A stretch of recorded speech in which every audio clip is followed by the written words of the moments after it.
ငါပါရှင်ညီမနာမည်ကတော့ချစ်စနုသူပဲဖြစ်ပါရှင်ညီမကတော့ CPT မှာ mini MBA batch ကိုတက်ရောက်နေတဲ့ကြောက်သူပဲဖြစ်ပါရှင်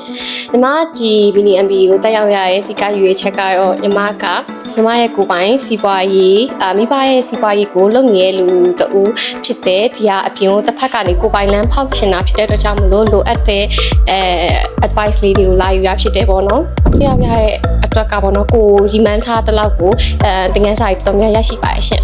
ဟုတ်ကဲ့ရှင်တင်ချမှုအပိုင်းမှာဆိုလို့ရှိရင်တော့ဆရာမကြီးကသူ့ရဲ့သူ့အလိုက်တောင်းယူထားရဲ့ subject တွေအလိုက်ပေါ့နော်ညီမတို့ကိုတည်နာလဲအောင်သင်ပေးရဲ့အပြင်ကိုပိုင်လုပ်ငန်းခွင်မဝင်သေးရဲ့ညီမအနေနဲ့ပေါ့နော်ကိုယ့်ခွင်လည်းမြင်ရရဲပေါ့နော်ဆိုတော့ကိုပိုင်အလုပ်ထဲဝင်တယ်လို့မျိုးခံစားရပါတယ်ရှင်ဒီစာပေပိုင်းနဲ့ပတ်သက်ပြီးပြောရမယ်ဆိုလို့ရှိရင်ဒီ CPT ကအမကြီးပဲဖြစ်ဆရာတွေပဲဖြစ်အကုန်လုံးပေါ်ယူရဲ့ပြင်မတိရမတက်တာကို online မှာရောလူတွေ့ရောမေးမြန်းလို့ရပါတယ်ရှင်နောက်တစ်မဲ့ဂျူနီယာရေကိုတော့ CPT ကိုပဲအဓိကညွှန်းပေးခြင်းနဲ့အဓိကအချက်က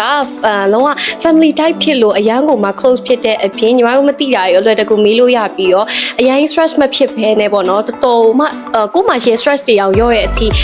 တင်ကြားပေးပါရဲ့ရှင့်ဆိုတော့ CPT ကို recommend ပေးပါရဲ့ရှင့် learn more and more